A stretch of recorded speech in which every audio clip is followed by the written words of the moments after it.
Dobrý den, sledujete podcast Na vlně podnikání, který pro vás připravuje redakce týdeníku Ekonom. Já jsem šéfredaktor tohoto časopisu Petr Kain a mým dnešním hostem je Petr Jánoši, výkonný ředitel společnosti P3 Logistic Parks pro Česko a Slovensko. Dobrý den. Dobrý den, ďakujem za pozvanie. A já bych na úvod jenom možná představil P3. To je nejenom správce a developer, ale taky vlastník průmyslových nemovitostí asi v 11 evropských zemích, přičemž v té Evropě staví a investuje už víc než 20 let, přičemž většinu toho času jste v téhleté firmě i vy, poslední víc než 2 roky jako šéf české a slovenské pobočky, takže těch zkušeností máte na rozdávání. Tak doufám, že nám nějaké předáte. Já jsem se na úvod chtěl zeptat na jednu věc. Na všechny ty sklady a průmyslové haly se často nadává, na ty relativně ošklivé krabice u dálnic, ale lidem asi moc nedochází, jak by vlastně vypadala jejich život a celá ekonomika, kdybychom tyhle ty sklady neměli. K čemu vlastně všemu ty haly slouží? Proč je jako společnost potřebujeme? Ďakujem veľmi pekne za otázku. Je to samozrejme vec, ktorou sa potýkame dnes a denne a ľudia samozrejme vnímajú pomerne negatívne takúto výstavbu v ich okolí a všetci považujú tieto, ja to volám krabice od topánok, roztrúsené vedľa diaľnic ako nutné zlo, ale málo kto si uvedomí, čo sa odohráva vo vnútri. Keď si zoberieme len taký tovarový tok a proces, tak všetko, čo máte na sebe, alebo auto, na ktorom jazdíte, každý jeden komponent, každá jedna súčasť vášho denného života, ktorú používate, musela prejsť skladom. To znamená nielen teraz veľmi profanovaný alebo známy pojem e-commerce alebo internetové nakupovanie, ale tieto tovary sa musia niekde vyrábať, musia sa niekde suroviny skladovať a tou chrbtovou kosťou celej tejto škály je logistika. Málo kto si uvedomuje, ako potrebná je logistika pri fungovaní v dnešnej dobe firiem, aby tovar bol na správnom mieste v správnu dobu a aby sa ten finálny produkt dostal ku svojmu zákazníkovi. Tá logistika ako taká sa odohráva na kolesách, na železnici, v lietadle, v sklade a v online priestore. A preto ten sklad je nedielnou súčasťou tohto celého reťazca je veľmi, veľmi dôležitou. No, ono se občas říká, že ta logistika je takový trošku neviditelný motor ekonomiky. Kdyby se zastavila, tak se zastaví celá ekonomika, což ostatně bylo částečně vidět i během covidu a války na Ukrajině, když se ty logistické toky trošku zpřetrhaly. Řekněte mi, ty všechny sklady, průmyslové haly zažívaly obrovský boom během covidu, kdy všichni nakupovali online. Pak přišlo pár let útlumu, tak mě zajímá, co se vlastně v tom posledním loňském roce v tomhletom sektoru děje. Jak to vypadá? Byl pořád útlum nebo ta poptávka trochu už se zvedá? Samozrejme, tento segment celý, nielen logistika, ale priemyselné nehnuteľnosti ako také, čiže výrobné závody, logistika, skladovanie, e-commerce, sa vždycky prispôsobujú nejakým trendom na trhu. Či už sú to nejaká ekonomická situácia alebo návyky ľudí. A ako sme videli, ten práve boom toho internetového nakupovania v rámci covidu, tak sme potom videli ľudí, ktorí sa zase vrátili do kamenných obchodov. Začali počas krízy čipovej, kedy sa oslabil automobilový priemysel a spomalil. Dneska vidíme, že je zase na vzostupe, minimálne ako v našich zemepisných šírkach. Vidíme, že sa tento trend inicializuje. Takisto je tu trend elektromobility, ktorý tiež si vyžaduje prispôsobenie sa celého tohto segmentu. Či už je to spomínaný nearshoring, ktorý privádza spoločnosti, ktoré produkovali niekde v azijských končinách, tak sa chcú dostať bližšie k svojim zákazníkom. Takže títo vyžadujú nové priestory pre svoje fungovanie, či už výrobu, skladovanie batérií a podobne. Takisto segment retailu sa posunul. Samozrejme, ten tlak a tá náročnosť tých klientov je stále väčšia. To znamená, keď ste v minulosti čakali na svoj balíček, niekedy je týždeň, 2, dneska ho chcete mať za 24 hodín pri dverách, možno za hodinu. Takže toto ovplyvňuje hodne dopyt po takýchto nehnuteľnostiach a my ako developeri týchto nehnuteľností sa musíme tomu prispôsobiť. Každopádně, když jsme zmínili ty internetové prodejce, tam ten pokles poptávky byl znatelný. Lepší se to, nebo je to z vašeho pohledu pořád trochu v útlumu? Ja si myslím, že tie čísla, ktoré boli v roku 2021, 2022, nás trošku rozmaznali. Videli sme obrovský nástup v dvojciferných číslach. Nemyslím si, že by došlo k útlumu, došlo k spomaleniu alebo k takej štandardizácii. A dneska, čo vidíme, je pozvolný nárast a tie čísla sa vrátili niekde k tým predcovidovým číslam. Takže do budúcnosti som optimista v tom, že tento segment bude rásť, avšak nie tak rýchlo ako minulosť. A pokud jde o celý ten průmyslový development, já vím, že nemáte křišťálovou kouli, abyste tu mohli věštit, ale jak vidíte ten letošní rok? Letošný rok bude čiastočne pokračovaním mierneho ochladenia dopytu. Vidíme tu veľa faktorov, ktoré to ovplyvňujú. Na jednej strane je to očakávanie alebo obavy firiem z ekonomickej situácie, či už je to vojna na Ukrajine, alebo je to vysoká cena energií, ktoré tu boli v minulosti. Takže firmy očakávajú a ich rozhodovacie procesy trvajú o niečo dlhšie. Vidíme tu aj tzv. Trend centralizácie, to znamená v minulosti firmy, ktoré otvárali svoje huby aj v regiónoch, dneska skôr centralizujú v zavedených centrách a čakajú, čo sa bude diať. Preto vidíme to pozvolné ochladzovanie, ktoré prichádza z regiónov. Praha a stredné Čechy stále performujú pomerne dobre, nakoľko sú veľmi dobre situované aj tie logistické centrá okolo. A takisto vidíme aj pomerne stabilný región, ktorý je naviazaný na Nemecko. Čiže tie západné Čechy, to nám viac menej aj dalo nejaký apetít do výstavby aj špekulatívnej v rámci Plzne a nášho parku v Myslinke, kde haly, ktoré sme stávali, boli hneď obsadené. Takže vidíme tu pomerne veľké regionálne rozdiely, avšak myslím si, že ten trend rastu tu stále bude, ale bude pozvolnejší a pomalší, ako to bolo v minulosti. Když zmiňujete ty velké regionální rozdíly a říkáte, že Praha, Brno, západní Čechy jsou víceméně v pohodě, kde to naopak skřípe. Čo vidíme, toto spomalenie, ktoré my sme zaznamenali, sú v podstate regióny, ktoré sú pomerne slabšie infraštruktúrne obslúžené. To znamená diaľničná sieť, oblasť stredných Čiech, oblasť Severnej Moravy, Ostrava a podobne. Tam vidíme, že ten dopyt je pozvolnejší a tí klienti sú opatrnejší. Jste zmínil jedno slovo, nearshoring. To je obrovský trend poslední doby. Často se mluví o určité deglobalizaci, že firmy chtějí mít prostě výrobu blíž než kdysi před lety, v Číně třeba. A to je pro Česko obrovská příležitost, protože Česko má skvělou geografickou polohu, je to prostě země ve středu Evropy, tranzitní země. A přesto se tu asi potýkáme s řadou problémů a ta šance, jak sem dostat všechny ty průmyslové nemovitosti, není úplně využita. Co nás podle vás hlavně brzdí? To je dobrá otázka, ktorá by podľa mňa bola úplne na samostatnú debatu a samostatný podcast, ale asi by som vypichol tie najpodstatnejšie problémy, s ktorými sa potýkame. Medzi ne patrí samozrejme dostupnosť pozemkov vhodných na výstavbu. Tam vidíme naozaj problém dlhodobý. Je to jednak spôsobené majetkovo-právnymi vzťahmi, jednak vôľou aj politikov nejakým spôsobom obmedzovať ďalšiu výstavbu na poľnohospodárskej pôde, kde ale neprichádza to B, kedy by mohli stimulovať zase tých developerov, aby hľadali iné alternatívy, lebo ten trh sa nezastaví. Tí ľudia budú nakupovať, tie sklady bude treba, takže my ich niekde stavať budeme musieť, lebo ten dopyt tu bude. A preto potrebujeme nájsť nejakú alternatívu. Ďalším problémom, ktorý je znateľný a je to v porovnaní s okolitými krajinami pomerne veľký problém, sú povolovacie procesy. Samozrejme, už v minulosti to bol problém, ktorý nám slúbili, alebo bolo slúbené odstrániť novým stavebným zákonom. Vieme, ako dopadla jeho implementácia.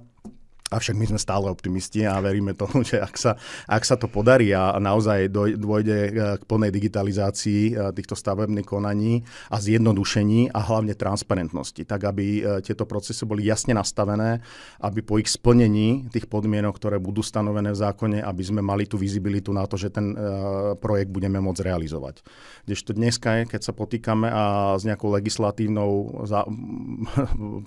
legislatívnym problémom v povoľovacom procese a my ho odstránime, máme strašne veľa faktorov, ktoré to môžu ovplyvniť. Či už je to svojvôľa samospráv, alebo vplyv verejnosti na takéto procesy, kde často účelovo sa bráni takýmto projektom. A toto by bolo dobre stransparentniť, tak aby sme my vedeli deklarovať tým potenciálnym klientom, ktorí majú ten záujem v tej Českej republike takýto projekt realizovať, kedy a ako a za jakých podmienok im bude dodaný.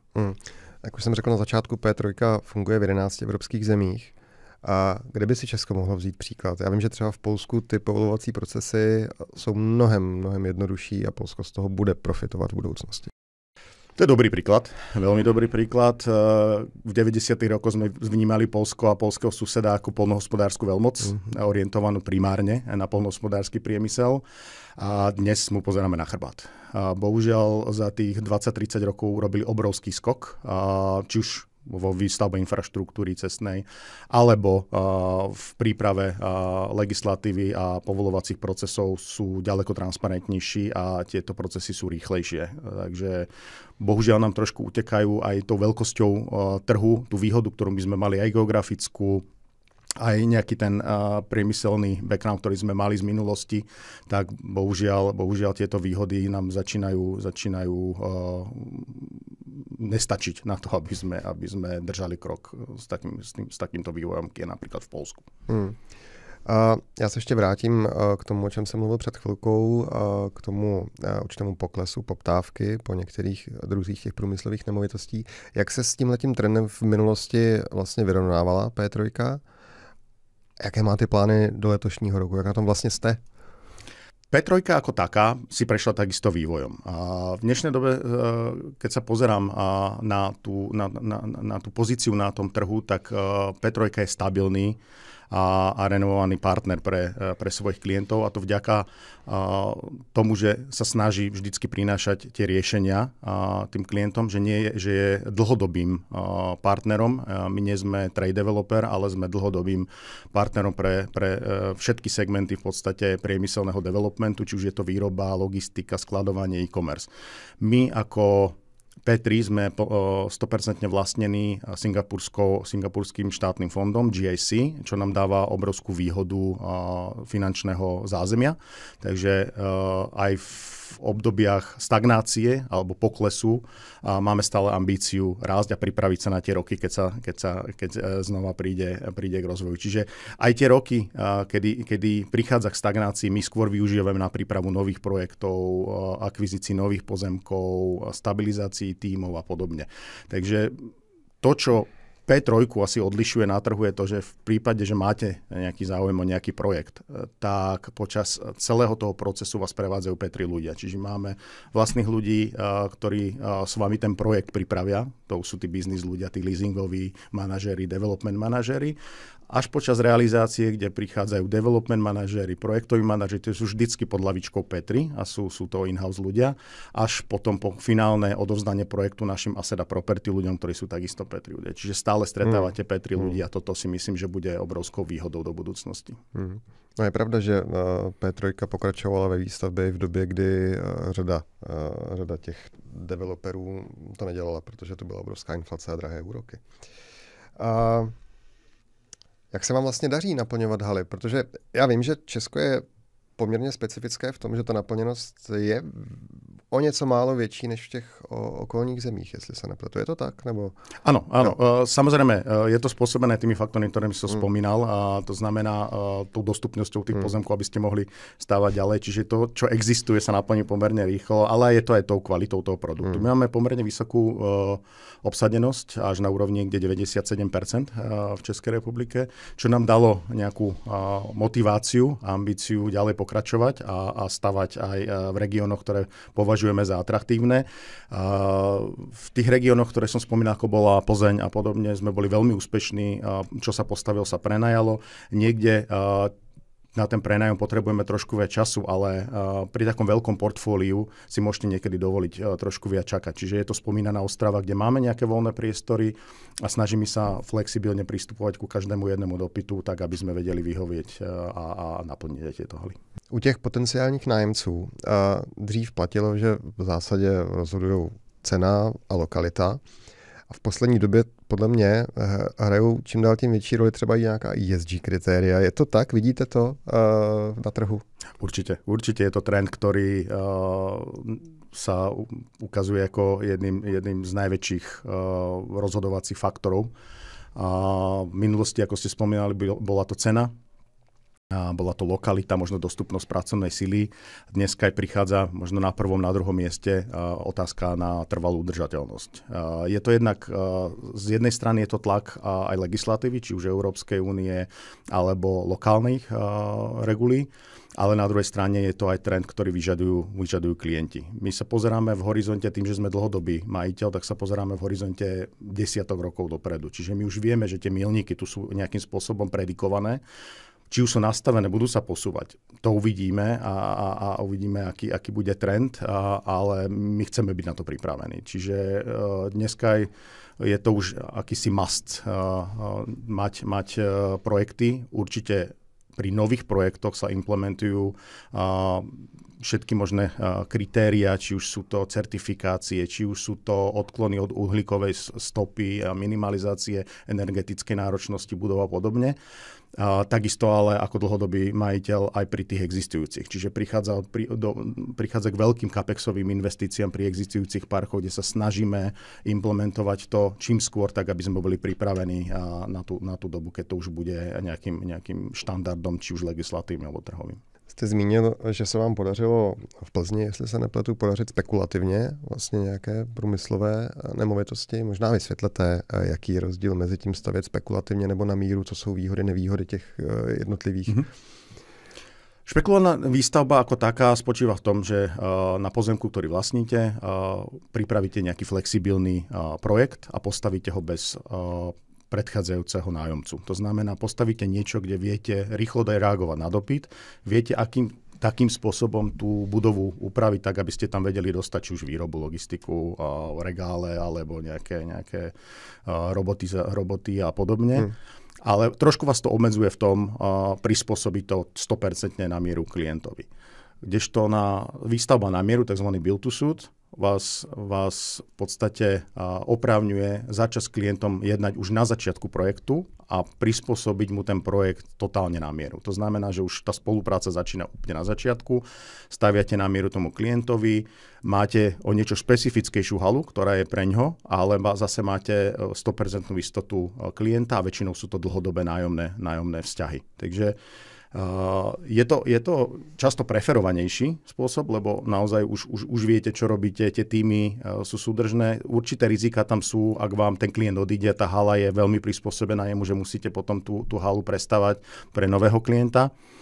Kdežto špekulatívna výstavba zase vás opravňuje, že keď príde dopyt, tak reagovať rýchlo, keď konkurencia ešte nemá postavené a podobne. Avšak je tam zase to riziko toho, že môže sa ten trh oslabiť a tí klienti nebudú a budete mať prázdne haly, čo znamená samozrejme finančnú stratu pre toho developera. Čiže tie výhody, nevýhody sú. My väčšinou sa snažíme robiť flexibilné projekty, to znamená, my sa snažíme mať väčšie projekty, to znamená parky, kde vieme stavať aj na mieru, mať pripravené projekty, takže keď niekto príde a chce naozaj veľmi špecifický projekt aj takýto dopyt ubytovať, ale chceme stavať aj čiastočne špekulatívne, tak aby sme zase atrakovali tých klientov, ktorí potrebujú rýchlosť.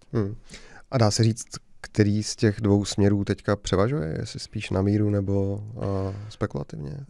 Dnešný trh hodně ovplyvňuje predchádzajúci apetit developerov stavať špekulatívne. Takže myslím si, že v najbližších mesiacoch nás čaká oslabenie alebo spomalenie špekulatívnej výstavby, lebo je veľa projektov vo výstavbe, veľa projektov je už postavených, skolaudovaných, prázdnych, ale strašne veľa projektov je v tzv. Šedej zóne, my to voláme, a to znamená, že síce sa deklarujú ako vo výstavbe, ale sú v podstate v shell and core a developer len čaká na ten dopyt, aby ho dokončil a deklaroval ako dokončený. Čiže máme tu veľa priestorov, aj keď vyzerajú tie čísla veľmi slubne, že stále tá vacancy v tej Českej republike je pomerne nízka, ale v tej šedej zóne máme ďalšie 100 000 metrov štvorcových, ktoré čakajú na rýchle dokončenie a môžu hodne zahýbať tým trhom. Takže si myslím, že ten apetit na tú špekulatívnu výstavbu bude hodne obmedzený. jsme úplně na začátku se bavili o těch relativně ošklivých krabicích u dálnic.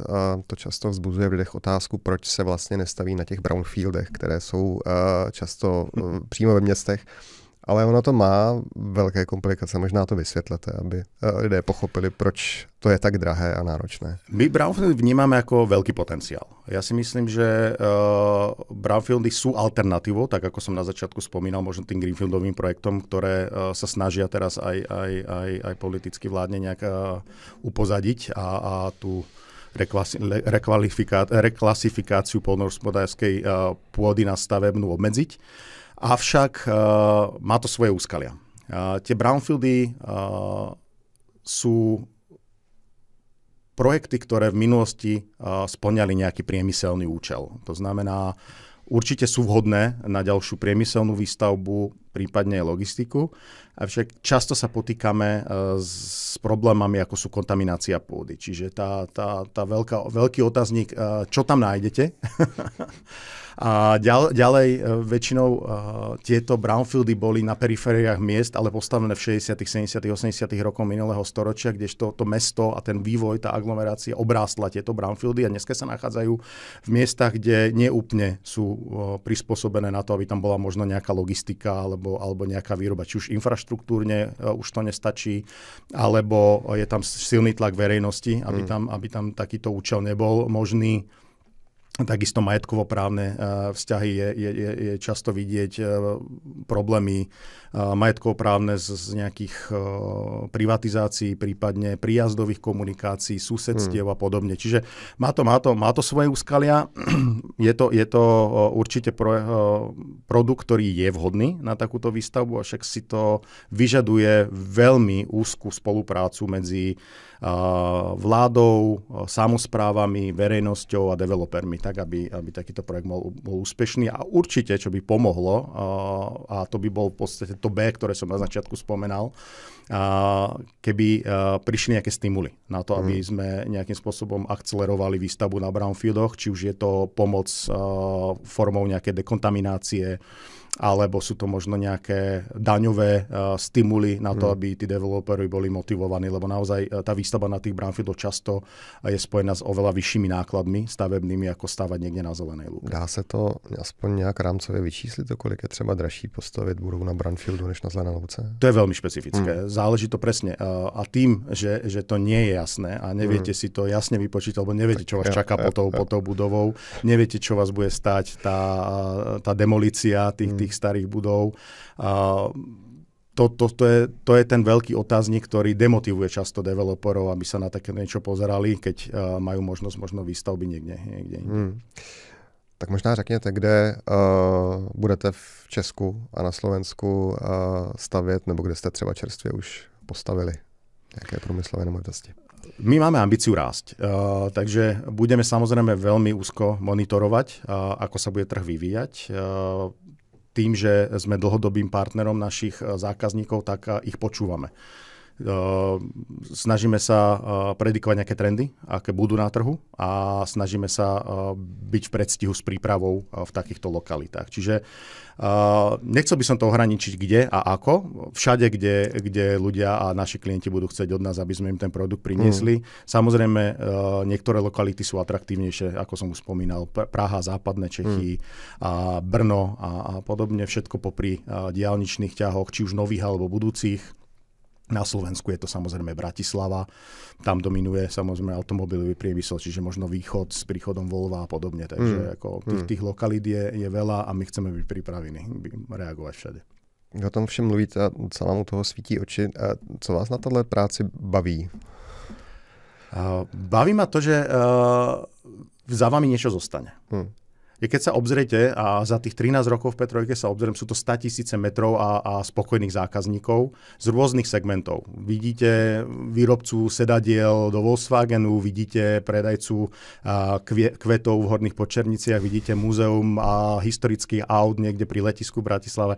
Toho je strašne veľa, ale to, že vidíte, že to funguje a že tí ľudia sú tam spokojní a že s vami sú tých 13 rokov od začiatku, aj tí klienti v tých halách, to vás motivuje, aby ste išli ďalej. A naopak, kdybyste mohl vybrat nějakou věc, kterou byste opravdu nechtěl v tomhletom oboru dělat, co vás na tom nebaví? Nebaví ma, ťažko povedať nebaví ma, ale ten entuziasmus a ten čas, ktorý by sa mohol venovať práve do toho produktu, je často brány práve tými prekážkami, ktoré sú ľahko odstraniteľné, keby sa chcelo, ale bohužiaľ nám sťažujú prácu a často nám berú strašne veľa energie na to, aby sme mohli tvoriť to, čo chceme. Čiže pre ľudí, pre našich klientov tie haly. Takže či už sú to tie povolovacie procesy, sceľovanie pozemkov a podobne, kde naozaj sa potýkate so zbytočnou byrokraciou a prekážkami, ktoré si myslím, že pri dobrej komunikácii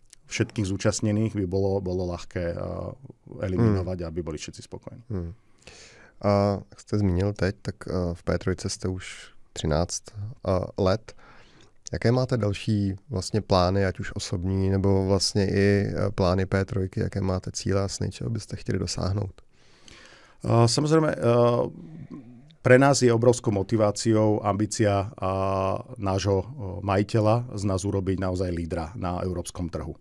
A to nám dáva obrovský vietor do plachiet v tom, že máme to zázemie, vieme, kde môžeme a čo môžeme a toto pretaviť do reality je tým najväčším hnacím motorom, myslím si, že celého týmu P3. Takže keď vidíme dneska, kde sme boli pred 13 rokmi niekde okolo 300 000 m2, dneska sme skoro na 10 miliónov.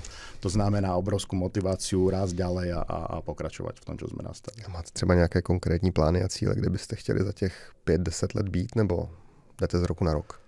Osobne chcel by som byť v industriálnom developmente a v logistike. Je to niečo, čo ma baví, čo viem.